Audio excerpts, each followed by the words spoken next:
E aí, gente, tudo bem? Como vocês têm passado? Espero que estejam todos bem. Hoje a gente vai continuar o nosso bate-papo de história. Período entre guerras vão do final da Primeira Guerra Mundial ao início da Segunda Guerra Mundial. Né? O mundo aí, no período entre guerras, ele é muito agitado. A gente vai ter a crise de 1929, que é o que nós vamos trabalhar hoje. Nós temos também aí a ascensão dos regimes totalitários. Nós temos aí a ascensão do fascismo na Itália, na Espanha, em Portugal, né? Até mesmo aqui no Brasil, com o Estado Novo, né? Mas aí a guerra já vai estar meio que desenrolando, né? O governo Vargas. E a gente vai ter aqui também a ascensão do nazismo na Alemanha. Então, é um momento da história muito conturbado, né? Que a gente precisa ter bem aí o entendimento desses assuntos.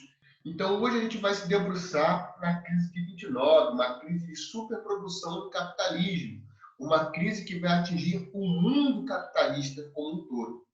Né? Vai ser um grande período aí de depressão econômica mundial, que vai ter a sua origem, seu epicentro nos Estados Unidos. Tudo bem? Vamos seguindo e vamos começar a falar sobre a crise de 29. Antes da gente chegar na crise, a gente precisa falar sobre os loucos anos 20. Né? Essa é a expressão que se usa. A Primeira Guerra Mundial termina em 1918. Os Estados Unidos se tornam a principal potência econômica do mundo capitalista, lembrando que a Rússia já tinha feito a sua revolução lá no ano de 1917, um ano crucial para a Primeira Guerra Mundial, em que a Rússia sai por conta do processo revolucionário e entra os Estados Unidos no conflito. Beleza? Mas, enfim, esse assunto a gente já trabalhou. Então, com o final da Primeira Guerra Mundial, os Estados Unidos ele deixa de ser o principal... ele deixa de ser o país que mais tinha uma dívida, né? O país que tinha a maior dívida no mundo, para ser o maior credor, ou seja, os Estados Unidos passa a ser o cara que empresta dinheiro. Ele começou a emprestar dinheiro, né? A vender produtos para a Europa durante a Primeira Guerra Mundial. A entrada dos Estados Unidos no conflito, um dos pontos aí é justamente o medo de um possível calote caso os aliados ali, né, liderados pela Alemanha, ganhassem o conflito. Então, os Estados Unidos entram do lado da Entente, né, para garantir também esse pagamento. Então, os Estados Unidos ele vai receber grana a partir do momento que ele começa a enviar produtos para a Europa durante a guerra e na reconstrução dos países europeus pós-Primeira Guerra. Os Estados Unidos vai ser o país que vai financiar a reconstrução desses países. Ele vai emprestar dinheiro, vai investir nesses países e vai ter um retorno com juros exorbitantes. Então, os Estados Unidos vai se tornar a principal potência do mundo capitalista, que até então era a Inglaterra, mas com a guinada da Primeira Guerra Mundial, os Estados Unidos assume essa liderança. Beleza? Então, no final da Primeira Guerra Mundial, a gente já tem os Estados Unidos como a principal potência do mundo capitalista. Beleza? Então, vamos lá. A guerra terminou, os Estados Unidos se tornam a principal potência capitalista e vamos falar sobre os anos 20. Né? Os anos 20 são chamados de loucos porque tinha-se uma crença na grande prosperidade econômica. Né? Se começa a produzir, se começa a consumir muito. O estilo de vida americano, chamado American Way of Life, ele é exportado para o restante do mundo capitalista. A ideia de que consumir é sinal de felicidade. Os Estados Unidos vão investir muita propaganda nesse American Way of Life. Né? É um momento aí da difusão do modo, do estilo de vida norte-americano. Isso vai atingir basicamente todo mundo capitalista. E como os Estados Unidos vai estar aí nadando em dinheiro no início da década de 20, vai se produzir muito e, consequentemente, vai se consumir muito. Os Estados Unidos produz para o seu mercado interno e também para o mercado externo, já que, por exemplo, a Europa está toda destruída. As indústrias que existiam na Europa, durante a guerra, elas foram convertidas para a indústria bélica. E boa parte do território europeu está destruído pela guerra. Resultado, os Estados Unidos vai financiar a reconstrução de países europeus. Inclusive, por exemplo, da Alemanha. Os Estados Unidos vai investir uma grana na Alemanha para receber esse dinheiro com juros. Né? A Alemanha estava pagando uma dívida gigantesca, né, que foi imposta pelo Tratado de Versalhes, vai precisar pegar dinheiro, né, financiamento de outros países para conseguir se reerguer. Né? Isso aí vai ser uma das possibilidades que vão favorecer o surgimento de Hitler na Alemanha. Mas isso a gente fala quando nós estivermos falando de nazismo propriamente dito. Beleza? Vamos aqui, ó. Com o fim da Primeira Guerra Mundial, os Estados Unidos tornaram-se a principal potência capitalista do mundo. Os Estados Unidos, mesmo após o fim do conflito, continuou vendendo produtos industrializados pela Europa e também recebeu os pagamentos da ajuda durante a guerra. Vejam lá, vamos frisar isso. Os Estados Unidos, durante a guerra, ele vendia produtos para a Europa e pós-guerra ele continua vendendo. Ele começa a receber o dinheiro que foi emprestado, né, desses produtos ou a venda desses produtos durante a guerra e no pós-guerra. Então, os Estados Unidos, como eu falei, está nadando em grana. Né? Atribui-se o título de loucos anos 20 devido ao consumo frenético de produtos. Consumir, consumir, consumir é o capitalismo. Né? E isso vai ser um dos pontos-chave que vai levar à crise de 1929. E o American Way of Life, o estilo de vida americano que é importado para o restante do mundo capitalista. Essas aqui são algumas imagens aí do chamado American Way of Life, né? Do que, na verdade, do que estava rolando nos Estados Unidos nesse período. Na primeira imagem, a gente tem aqui a típica família norte-americana, né? Aquela família de margarina, que tudo é perfeito, e que tem uma gama gigantesca de produtos numa única imagem. A gente tem piscinas, bicicletas, alimentos aqui, cereal, cortador de grama, lancha, né? A gente tem churrasqueiras, enfim, a gente tem muita coisa aqui que reflete o consumo da família norte-americana. O American Way of Life, consumir, consumir, consumir. Olha quantas coisas aqui a gente pode inferir que essas pessoas estavam consumindo, gastando, né, a grana que eles estavam tendo lá nos Estados Unidos. Né? Então, essa imagem, essa propaganda do consumo norte-americano vai ser exportado para todo o mundo capitalista. Aqui a gente tem o Louis Armstrong, o jazz vai ser uma das músicas aí que vai despontar na década de 20, né? Vai ser aí um dos ritmos da década de 20. Alguns têm um ritmo até muito frenético, semelhante ao que está acontecendo aqui na década de 20. Beleza? E aqui a gente tem filas de cinemas. Né? A gente vai ter aí a produção cinematográfica estadunidense sendo exportada para o mundo. Né? Então, a gente vai ter toda essa gama aí consumista,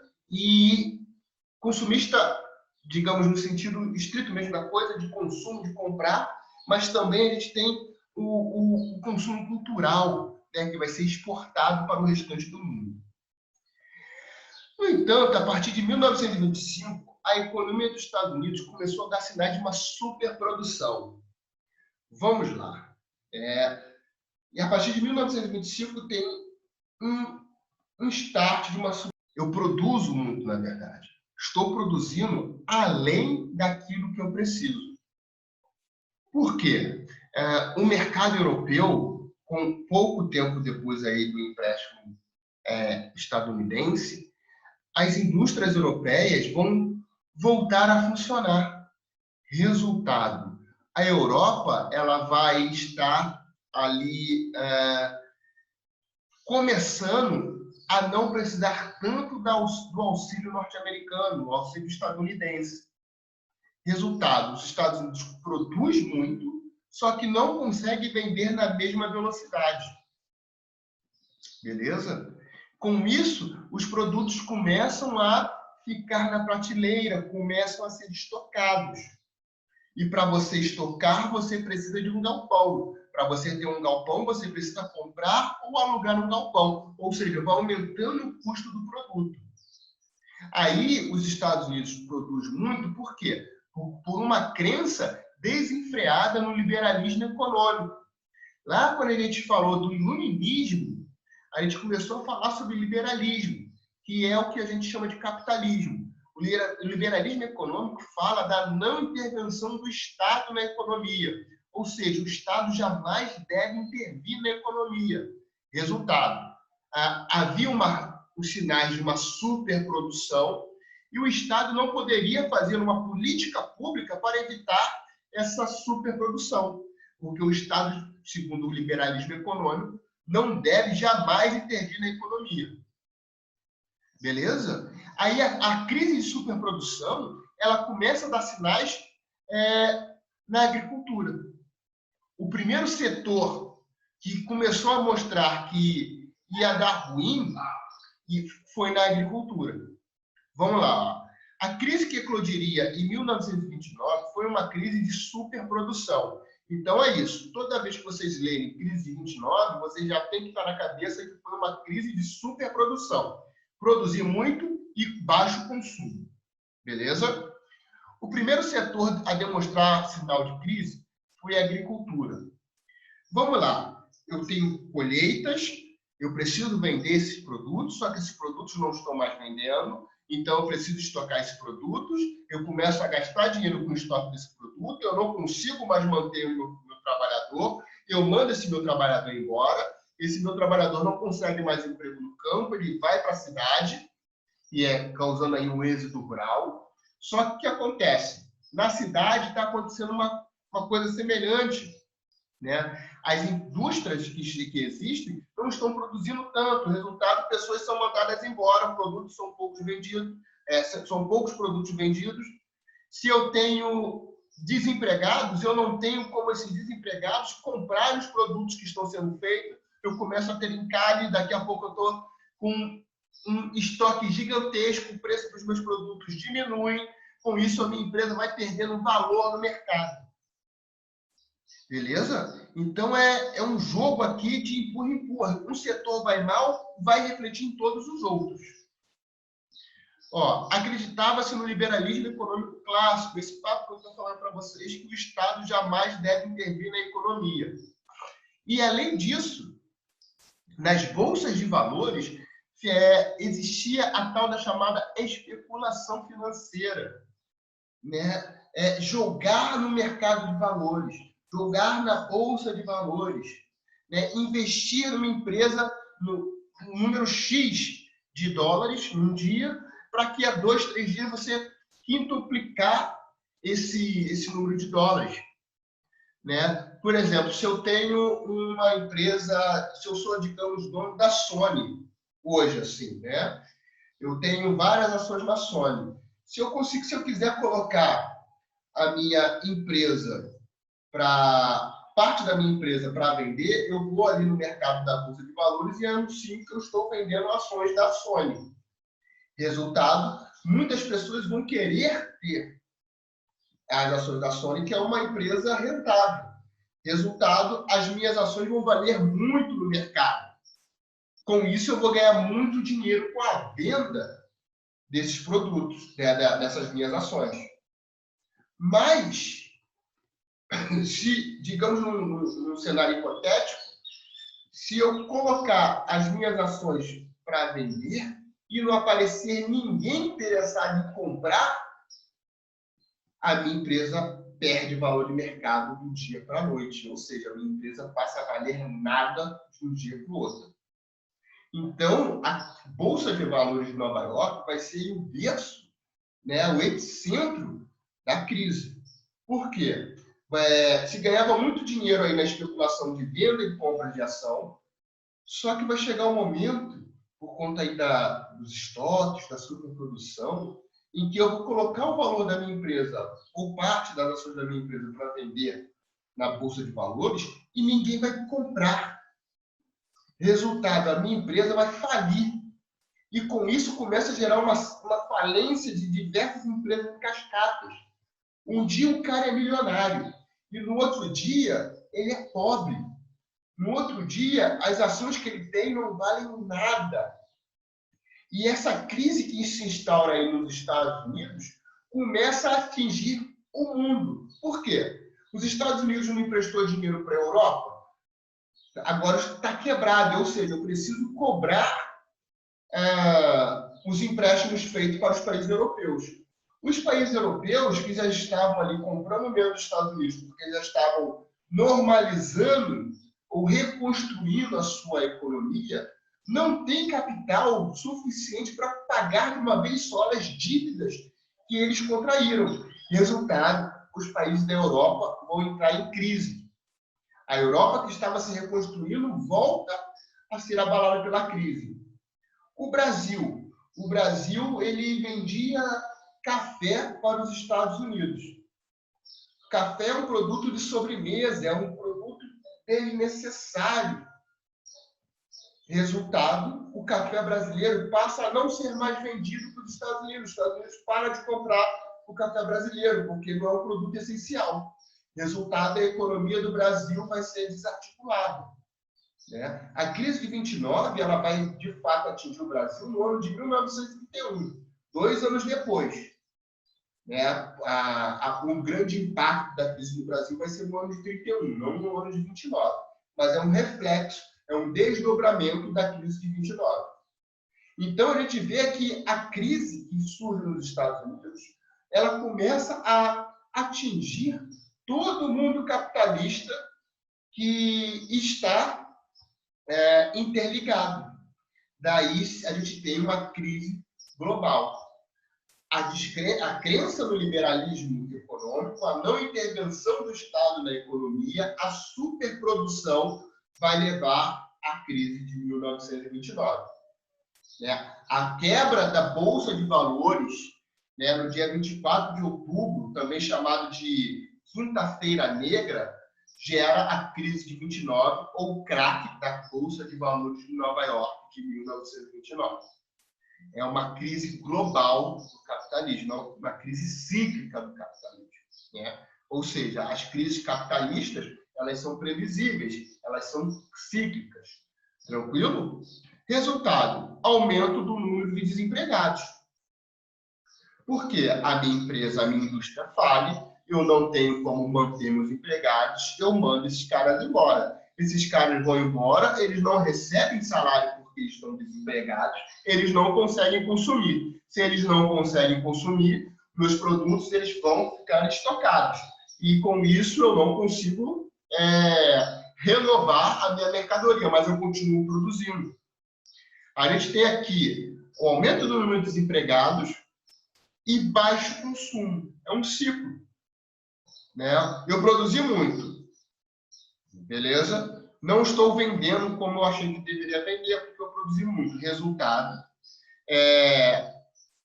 meus produtos, pensa aí na lei da oferta e da procura.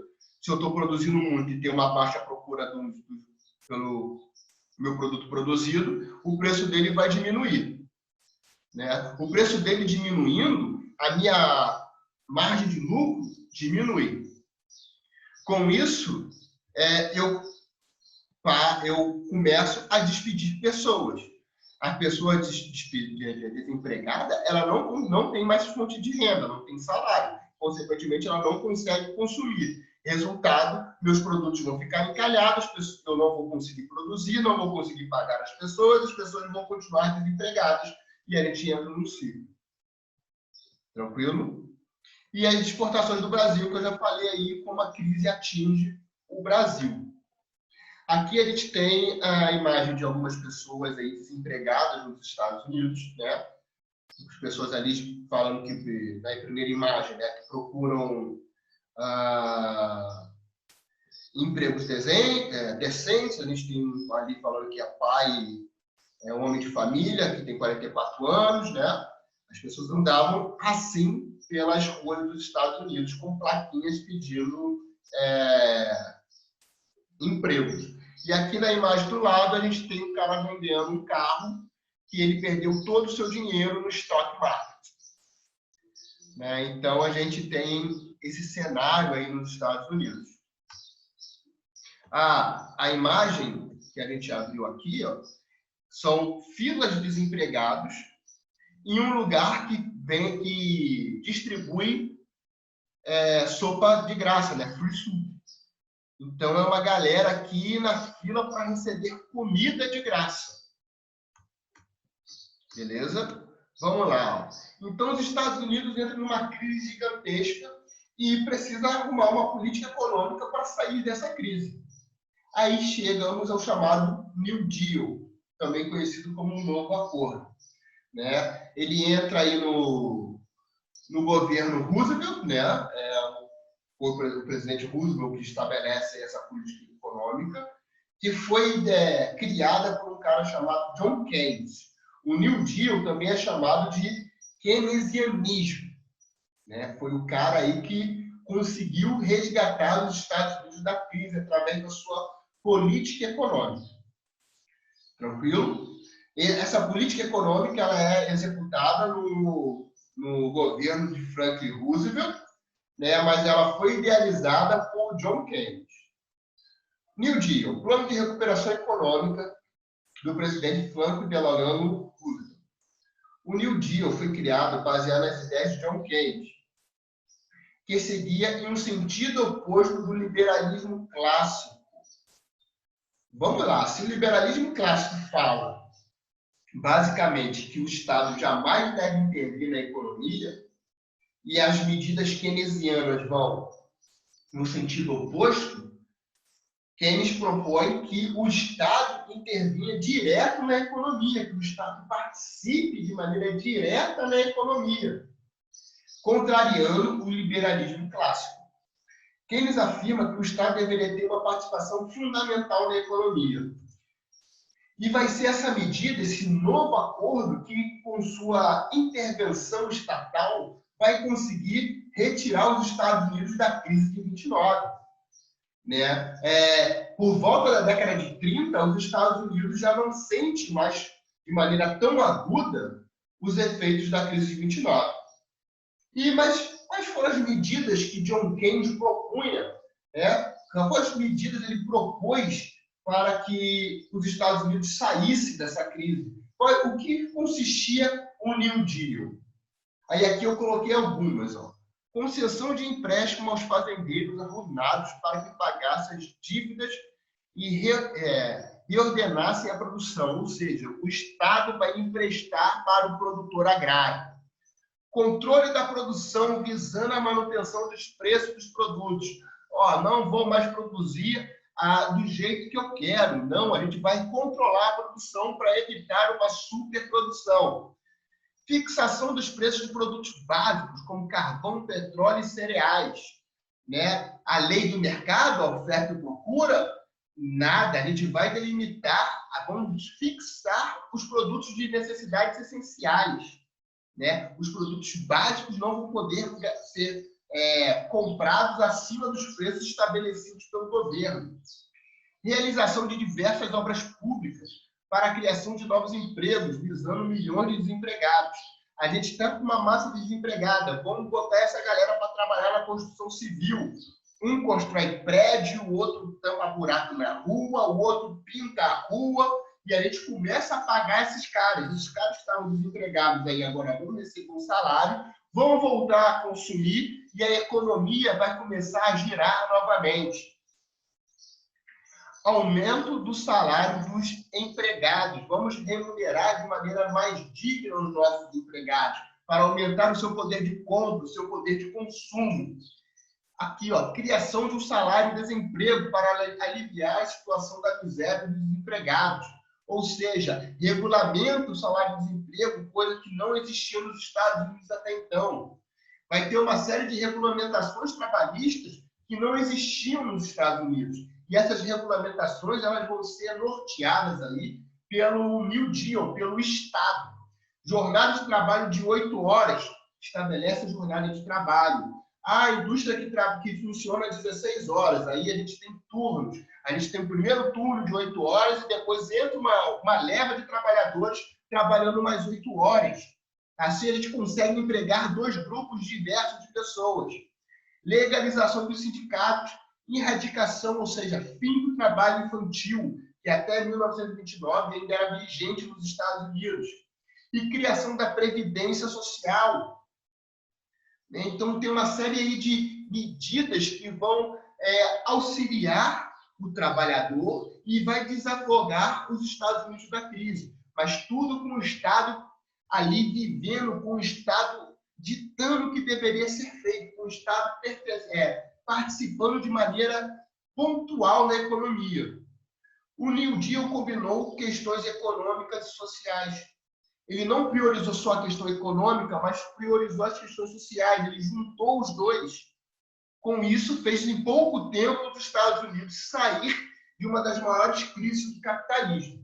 Tudo bem? Abraço, gente. Tchau, tchau e até a próxima.